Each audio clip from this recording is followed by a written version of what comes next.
Hey guys, what's up? Excoundrel here, and welcome to my 3.1 hero and item changes for Vainglory. For those of you who have seen this before, it's a fairly long video. I go quite in depth. I kind of explain everything that I can from the update notes, so I hope you enjoy it. So, we're going to be looking at the update 3.1 hero and item changes and some gameplay balance stuff as well. Not going to be concerning ourselves with the overall sort of massive changes that will come in 3.1. So I know that ranked is coming in 3.1. I know that draft for 5v5 is coming in 3.1. I also know this is one of the biggest things that I think is going to be good. If you get low priority queue, so if you're toxic, if you troll, if you AFK, if you disconnect or whatever, you get low priority queue, then you have to play that out in normal games. You can't go into ranked. It's going to make the ranked experience a lot better. It's a really good change. Arena of Valor does something similar. Best change that SCMC is going to make this year, I guarantee you. It's going to help toxicity and ranked a lot. It's going to make sure that everybody tries to be pretty try-hard in ranked, you know, so you hopefully get matched with less trolls, less AFKers, less toxic people. So that's good. Good change. Here we go. General gameplay balance changes. Okay, so we're going to have a look at the first one. Upon recall, heroes instantly regenerate 25% of their max health and recharge 25% of their max energy. Essentially, what this is it allows you to recall and deal with people attacking your base. Say that you've just had a team fight and someone's teleported to base. It's going to mean that if you teleport in, you don't have to wait on the fountain for a couple of seconds before you can go and start fighting. So that is definitely a very, very good change, but it's not a major change. Realistically, it's not going to have that much impact. Just means you'll be able to defend against split pushes and defend against people who have teleported to your base a bit more readily. Jungle camp vision. If you attack or receive damage from a jungle camp, that camp will be briefly revealed to you, and that includes Kraken and dragons.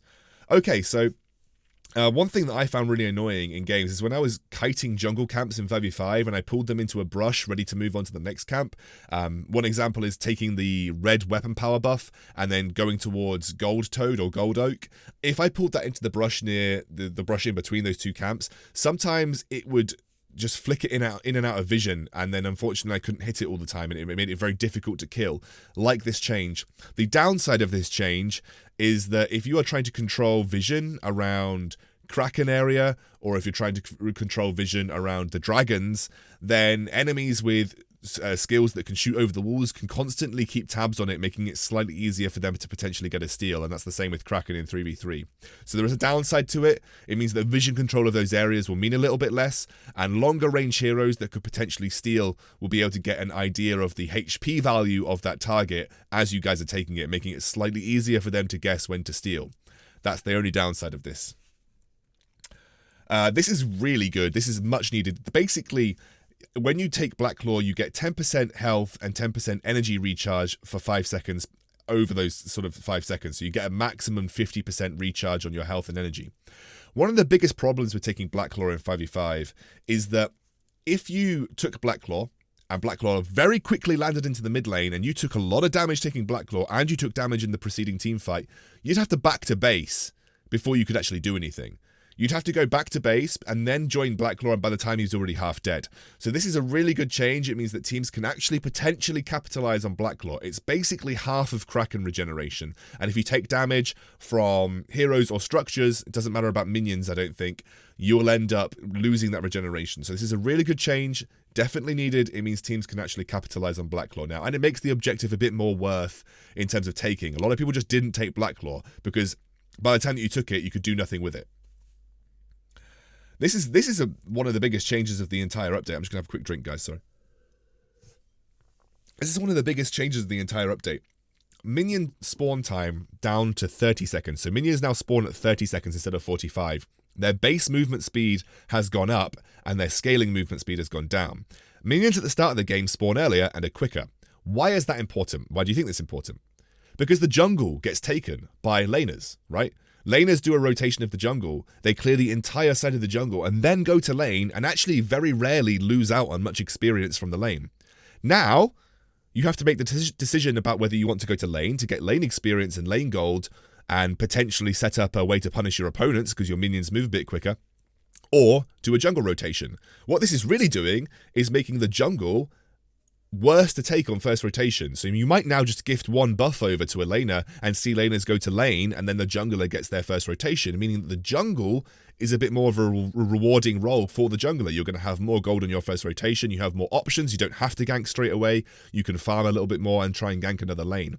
This is a change simply to punish laners that want to clear the jungle.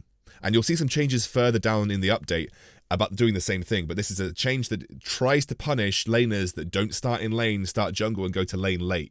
You can now punish a laner very quickly with the increased minion movement speed and the fact they're going to get to the lane 15 seconds earlier, probably more so, probably more like 20 seconds earlier. So they're going to meet in lane 20 seconds earlier. That's a long time. You are probably going to have to go to lane first as a laner now. This meta of clearing the jungle is a bit dead. Honestly, it probably feels a bit dead. Gold generation in lane overall has gone down. I think this is a good change. I don't know about you guys, but I did feel like people were getting to late game builds really quickly. So late game hyperscaling carries were very easily able to get to their sort of late game builds. And by cutting sort of 20 gold per wave, you're going to see a slight decrease in your chance to get sort of your power spikes earlier, and also get your late game carries to the late game by about 15 minutes. So it's going to extend the length of the game slightly, I would say. But in general, it's kind of trying to stop you hyperscaling too easily, because that's kind of what was too accessible, I think, in 5v5. Hyperscaling carries didn't really have any risk or reward associated with it. They just kind of scaled really nicely in lane.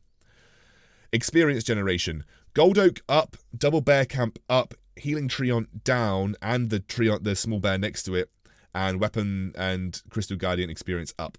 So, if I'm to draw a map in your mind, we have the map here. On the outside we have the Healing Treants, inside we have our central jungle camps. Central jungle camps experience is up, Healing Treants experience is down, which means that the jungler will no longer be starved for experience, because the experience is being offloaded into the camps that the jungler usually takes. Double Bears, Gold Oak, and at least one of the buffs generally goes to our jungler, which means that they are more likely to get more experience on their rotations. If the Healing Treants get taken by your laner, or the Healing Treants get taken by the enemy laner, or whatever, it's going to mean less in terms of experience stuff for our jungler. Good change, because the jungle role was definitely very frustrating to play. It's actually a good change in the way that I think people were concerned that the people were going to have a jungle item like League of Legends, making it completely inaccessible to taking jungle camps easily as the laner. What they're trying to do is say, no, we want there to be that diversity in Vainglory, that laners can go into the jungle and take jungle camps, but we do want to make sure that our junglers, who naturally take Gold Oak and naturally take Double Bears, get the experience that they need, which I think is a really good change. Vein Crystal, full health regeneration decreased. That means it's going to be harder to backdoor. Also means if you get some damage done onto the Vein Crystal, it's going to regenerate more quickly. I think it just makes it harder to end the game if you don't quite manage to get it on the first push. Early game turret barrier now has a visual effect. Okay, so you guys can see the barrier. If it's not on the health bar above, which you didn't see, that it has a visual effect now as well. And early game turret barrier timeout decreased from 6 to 4 minutes. Okay, so one of the things that people complained about was that if you played something like a Saw, or you played a lane bully, or anything that was really good at pushing lane, you could never really get anything done in the first 6 minutes, by which time the enemy laner got enough items, or maybe enough levels to be able to clear wave against that particular carry, and then the point of picking that carry like a Saw to push lane early was null and void. Down to 4 minutes means you have an extra 2 minutes to play. It also means that ganking lanes to snowball them in those particular lanes is going to be more impactful, so you get a bit more benefit out of the laning phase. It also means that junglers might be more tempted to put some pressure in side lanes now, especially if you have a side laner that is looking to take turrets early like a Saw. Armory is destroyed. Lane minions will take 10% more damage from heroes than before. So if you guys didn't know, when you take an Armory, the minions in that lane that spawn for your team take 20% less damage from heroes. Now they're going to take 10% less damage. It basically means it's easier to clear Armory waves than it was before. That's just a decent change. I definitely feel, because Armories don't respawn, it was very punishing if you lost one, so it's a little bit of a good change. Okay, let's have a look at the hero balance changes, starting with Alpha. Base health decreased, nerf. Infinite reboot minimum health after reboot nerfed, so she basically is going to get less health back after she's rebooted, and health gained per stack decreased on core charge as well, basically making Alpha less durable. She definitely was in a position, especially with Aftershock in her CP build path and even with her weapon power build path, where she dealt way too much damage while still being incredibly tanky and having a lot of sustain. I like this change. I think it was necessary for Alpha. Still think she's going to be good. There's no changes to her damage. One of the main reasons you get her is she spikes really well with Aftershock. No changes there. No changes to cooldowns. Still a great carry in the jungle. Just a little bit less durable. Has to be a bit more careful. But that's more towards the late game. Realistically, level 1 to level 6, there's no major changes there. There's no base health nerf at level 1. So her early game, whilst it's not a great early game, she's still going to be fine around level 6 with Aftershock. Alpha's still okay. Arden, Blood for Blood. Base damage increased. And at level 5, that's by 60. Crystal ratio decreased from 70 to 40%. Okay, so if you think about it this way, the way I always like to work this out, when you have a base damage increase and a ratio decrease, you have to work out how much CP Arden would need to surpass the 60 damage he gets at level 5. So in this particular circumstance, here, Arden would need 200 CP to get 60 damage equivalent over where he was. So let's say it was 270% and 260 and 40%. 270% gives him 200 plus 140, which is 70% of 70% of 200. And then we have 260 plus 80, which is 40% of 200. So both of them add up to 340. So that is the threshold. Anything above 200 CP, Arden's going to benefit from this change. Anything above 200 CP, Arden's going to be worse off from this change. Anything below 200 CP, Arden's actually going to be better off for this change. I think the base damage dealt is CP, but I'll have to double check. But realistically, we're just going to look at the flat numbers. I can't quite remember what kind of damage Arden's Blood for Blood deals as a base damage, but if you just look at the numbers, this benefits an Arden that would only be going something like an Aftershock and a Clockwork anyway. It benefits Captain Arden, which I really don't think Captain Arden needed a Blood for Blood base damage increase because it already dealt pretty good damage. So realistically, even if it's weapon power damage, you're still going to get a base damage increase, right, overall. So realistically, this is actually a benefit for Arden. And an Arden that doesn't build a huge amount of CP, like a CP Arden that would go something like Aftershock and Clockwork, you're going to get benefit from this. This is a good change for you. Captain Arden's is a good change for you. So actually, it might look like a nerf, but not many Ardens go balls to the wall full CP anyway. So this is kind of a buff. In a roundabout way, it's kind of a buff for Arden. Stormguard, cooldown increased, burn damage increased, and blast armor damage increased. Okay, so blast armor damage going up is kind of neither here nor there. 50 damage either side is meh. This is the interesting thing. Stormguard going up by 1 second.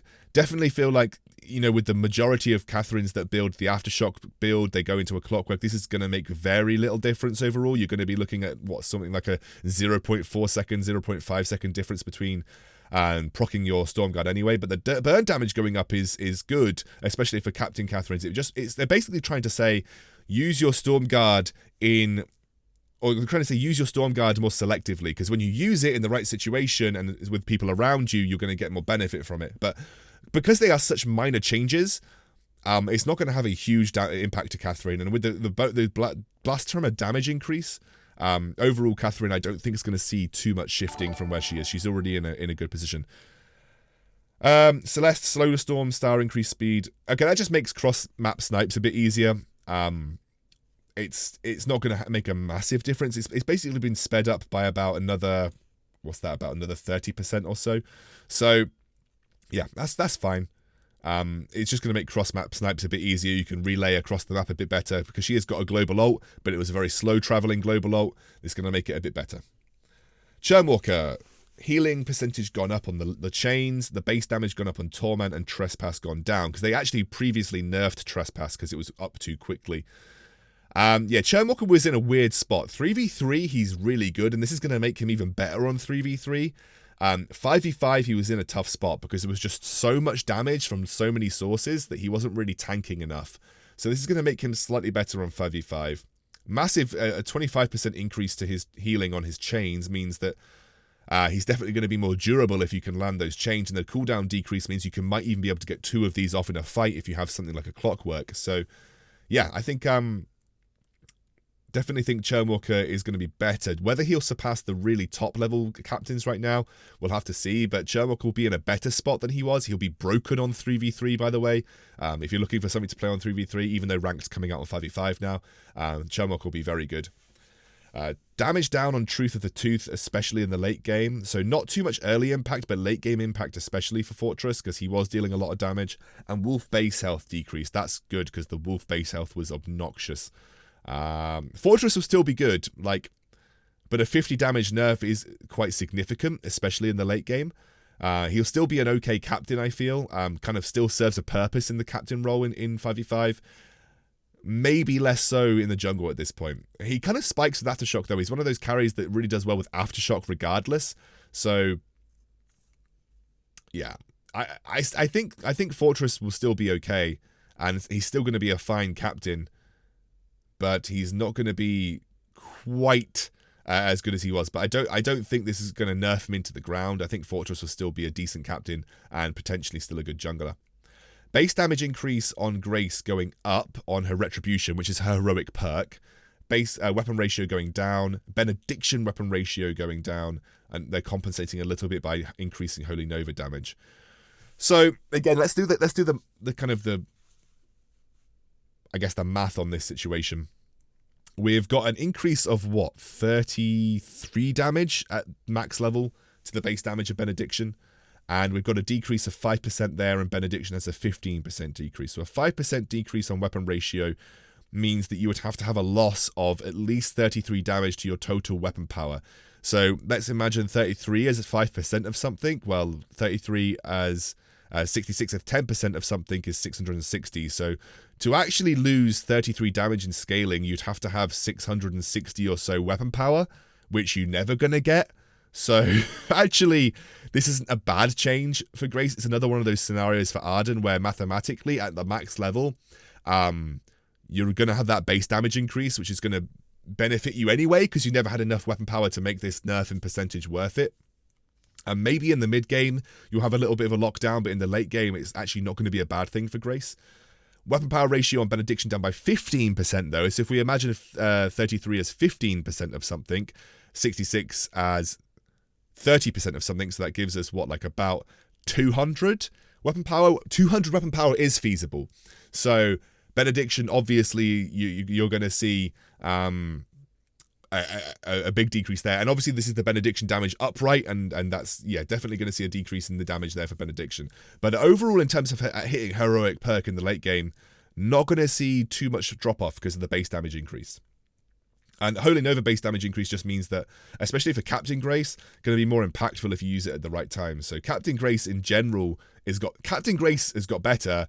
Weapon power Grace in the late game is still fine, but it's definitely received a slight nerf. And the mid game is going to hurt a little bit, but overall, Captain Grace got better. And honestly, weapon power Grace in the late game is fine. Grace will be good 3v3 definitely, and also Captain Grace 5v5 was already strong, going to be stronger. Boomstick base weapon decreased from 30. So definitely nerfing Gwen's early game a little bit, and alongside the tension bow nerfs that we'll talk about later. Gwen's going to drop off slightly, but this is not a huge damage decrease, but she's going to be less of a lane bully that she was. Needed change because Gwen was in a really strong position with tension bow. I don't think she's going to be absolutely dominant. I still think she'll be okay. She'll still do her job, but she's not going to be as dominant as she was. Kestrel, base health increased, stack duration increased on adrenaline, which means you keep your cost of your skills down a bit longer, and the cooldown decreased on one shot, one kill. So CP Kestrel's going to have a great time. CP Kestrel was kind of borderline meta. People were definitely making her work in the mid lane. I know EU loved it. Doom has been playing it a lot in the mid lane. CP Kestrel was going to be loving life after this update. And this is a great change for CP Kestrel and Kestrel in general, because she was very squishy. Not a huge base health increase, but early game is especially important. CP Kestrel is definitely going to be, if she wasn't already meta, CP Kestrel in the mid lane is definitely going to be good right now. Koshka, empowered basic attack damage decreased, good. Energy cost increased. So yeah, Koshka was dealing way too much damage with her empowered basic attacks. 10 damage might not seem like a lot, but especially because you spike off Aftershock and you don't have that much scaling, this will be enough to make Koshka a bit more difficult to get those early snowball kills with. Koshka's still going to be good for what she provides. Her movement speed's great. She still has good on-hit damage. She still has her ultimate, but this will definitely kind of reduce her power levels. 3v3, she's definitely going to take a bit of a hit here. And 5v5 in general, but 10 damage isn't enough to sort of make me think I'm never playing Koshka again, right? It just means she's not going to be like ridiculous like she was before, but I still think Koshka will be one of the best junglers. Move speed decreased on Shouder's empowered me and empowered state duration. That's actually a big nerf because Cruel like lives for his heroic perk. It'll mean less in 3v3, I think, but it'll definitely mean a bit more in 5v5. It means you'll be able to clear the jungle a little less quickly. It also means getting between camps obviously is going to be a bit more of a pain, and ganking as well. You're not going to have as much gank presence. You're still going to have the damage that Cruel needs to succeed, and he's still going to be in a great state with Poison Shiv and Breaking Point, but this definitely is going to shut down some of his early presence. Lance, cooldown decreased. Oh, wow. Lance cooldown decreased, damage increased by 100 at level 5, and combat roll damage increased by 50 at level 3. Oh, they're buffing Lance. Base damages, which means weapon power Lance is going to be okay again because you're getting a decent weapon power damage, base damage increase on Impale. But Captain Lance, I mean, Captain Lance was already really good in my opinion, but Captain Lance has got even better. Hell yeah, Lance mains rejoice. Definitely putting Lance right at the top end of captains because of the impact he can have on 5v5. I really like this change. And 20 damage increase at level 1 Impale means level 1 fights for Lance is going to be great too. Yeah, I mean, they are scaling his damage as well. Like 40 there, 60 there, 80. Lance is going to be great. Oh, this is definitely a needed buff for Lyra. Base health increased, scaling up by 1%, detonation damage up on base damage 2, which means that you can have a bit more impact if you want to be aggressive with that sigil as a Lyra. And Bright Bulwark damage with some bug fixes as well. So the Bright Bulwark damage has gone up and some bug fixes where you don't get slowed passing through the Bright Bulwark and people could still use Arcane Passage while in Bright Bulwark. Okay, I mean, the problem with Lyra still is the fact that the base healing, it was cut quite significantly on Sigil. This is going to help her scale a bit better into the late game. Absolutely help her scale a bit better into the late game because 1%, it might not seem like a lot, but if you've got a base health of 2,200 and you add Crucible, Fountain, whatever else, you're probably going to be sitting on about, what, nearly 4,000, maybe 4,000 plus HP. 1% of that is about, what, like 45, 50 plus? So if you're looking up towards like, 4,000 to 5,000 HP and you're getting, what, like 45 to 50 out of 1% healing ratio. That's actually quite a lot of healing over the course of Imperial Sigil, so that's not bad at all. And that kind of makes up for the base nerf, kind of. The Bright Bulwark changes are meh for me. Like, these are just bug fixes. These needed to happen anyway, but the fact that they can still use skills inside Bright Bulwark means that she still has limited efficacy with what she can achieve. Finn, movement speed increased, good, because he was super slow. Polite Company, damage increase. So Finn needed some love.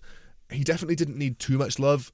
And the movement speed means that he's going to be able to get into place to use his Quibble more quickly. Because one of the things that Finn struggles with is that Quibble is a great ability, but it relies on people diving on your team. So Finn had a specific place where he was very good at anti-dive comps, with Polite Company giving fortified health and Quibble being great at dealing with those dives. But realistically, he could never really be super aggressive because A, Force to Cord is so easy to block, and B, he was so slow to get into position to use something like Polite Company or Quibble. So this will definitely help him be a bit more viable in a variety of situations. But Finn still, for me, remains as that great anti-dive hero. But then he's kind of almost superseded by the likes of Grace, because Grace kind of does what he does, but has a heal and has a knock-up. So Finn has kind of been left to the wayside because Grace kind of does what he does, but slightly better whilst being a bit squishier. Rona nerf. Cooldown increased on Red Mist, fortified health generated down. That's not really what made Rona good, I think, on 5v5. Like, she just had really good early laning presence, and she could trade really well. It wasn't even level 6 that made Rona good in these kind of engages. It's that she could kind of go all in at level 2 and hit people really hard. But this definitely means her teamfight presence is going to be hit. Like, her teamfight presence in general is going to suck a little bit. She might be forced to be a bit more of that side lane threat that we've kind of seen Ronas do.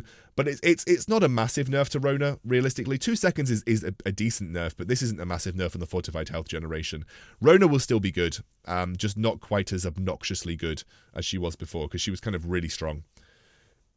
Corrupted Genius healing and recharge down, 20 in the early game, and crystal ratios down on Malice and Verdict. So these are actually reverting some buffs that he had before. That's a pretty big nerf to Samuel, actually, with the sustain especially, but also the 5% nerfs here. Yeah, that's a pretty decent nerf to Samuel. I think he still has everything in his kit to make him good in 5v5. Like, he still clears waves well, he still has sustain, he still has a bit of crowd control. But it definitely will maybe stop him from being like a ridiculous pick. We'll have to see how hard these hit, but those are fairly significant nerfs to his Malice and Verdict as well. Saw, movement speed per stack increased. Okay, so he's going to get slower. So Saw gets slower, and the base damage nerfed by about 11 in the late game. Still good in the early game. So, okay, the problem with this is that Saw's late game was never really his issue. The reason people find Saw annoying to play against is that he's such a lane bully literally from level 2. Level 1 or level 2, Saw can start to crush lane. The fact that they're decreasing his movement speed means he's going to be easier to focus, but the problem with Saw is that he demands focus, and with such a large map on 5v5, like, you have to commit resources to one side of the map, and it's a long way from the bottom side where the enemy can capitalize on that. So this is why Saw generally is quite good. So he demands attention from even level 2. And with the nerfs to the turret going down to 4 minutes, I still think Saw will be fine. He's still going to have his position in 5v5. This is still fine for Saw.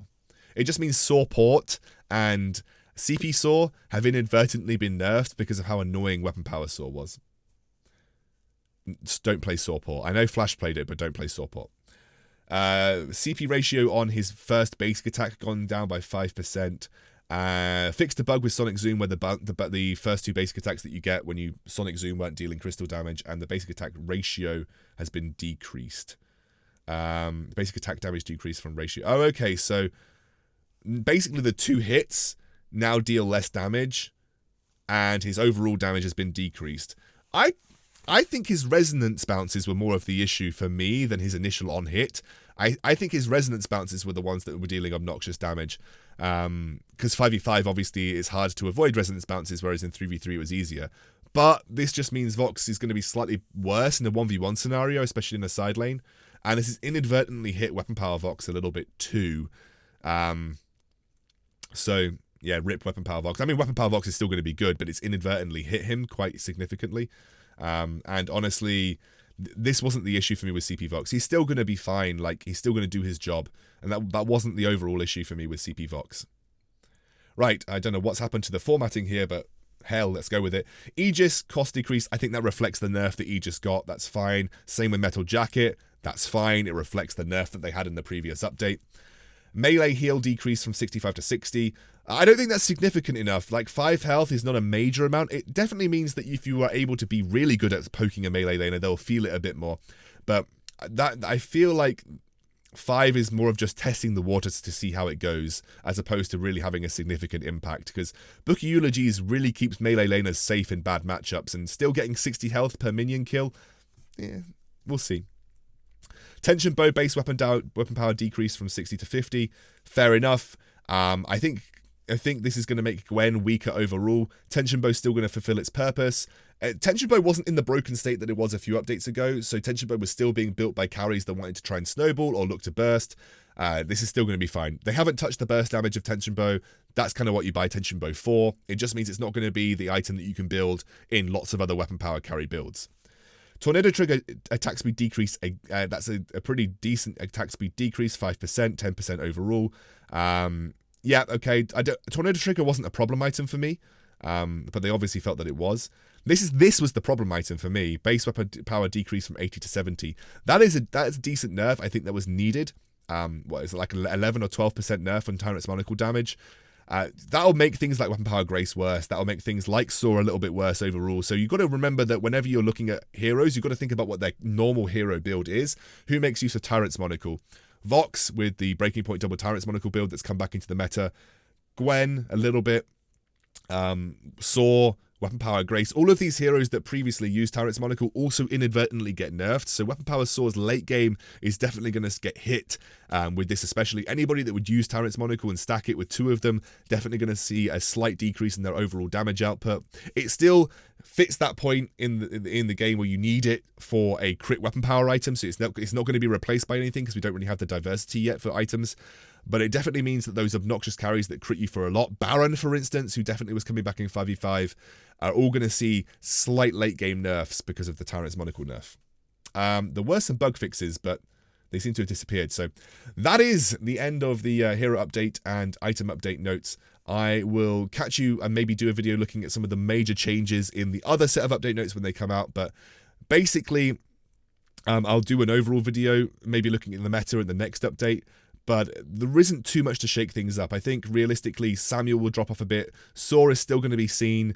Vox, whilst this is a pretty significant nerf, I still think Vox is always going to be meta because of his kit. Rona will definitely still see play.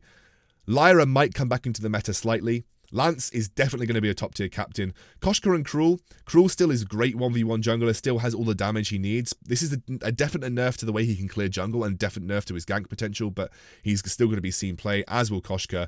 Kestrel is going to be way more meta. Gwen maybe drops off a bit here, definitely not first pick, I think, in 3v3. She's maybe sort of going back to the end of I want a specific lane bully carry. She'll still be a lane bully. Grace in general is going to be seen a bit more because Captain Grace got better and late game weapon power Grace is still fine. Fortress is still okay, but maybe drops off, I think lowers down a little bit in terms of priority. Churwalker is going to be broken on 3v3, but also is going to start to be a bit more impactful on 5v5. Meh. This doesn't really change too much for me, honestly. It just means that Captain Catherine gets a slight increase to her damage, and CP Catherine is not going to feel too much in terms of the cooldown nerf anyway because it's only 1 second. Arden got actually a minor buff, and Captain Arden's going to be even better, so Captain Arden's still going to be top tier for me. Alpha, still going to be played, but you just have to be a bit more careful about how you play her. Right, that's everything. See you soon. Right, there we go. That was a long one. Again, I usually go quite in depth on these videos, so these are the kind of my longer form videos. I hope you guys enjoyed it. 3.1 is going to be a great update. I think there's lots of good things coming. Really looking forward to it, and obviously with the big changes they're making here, I'm even more looking forward to 3.2. Hopefully everything goes really well this year for Vainglory, and I'm thoroughly enjoying 5v5. I know some of you prefer 3v3, but I just strictly prefer 5v5. I'll see you guys tomorrow, hopefully, doing some streaming, and I'll also try and produce another video, but I don't know because I've got to do a lot of work tomorrow. I'm going away and doing some work across this weekend, so I'll try and do as much as I can to get some content out, but I'll see you soon.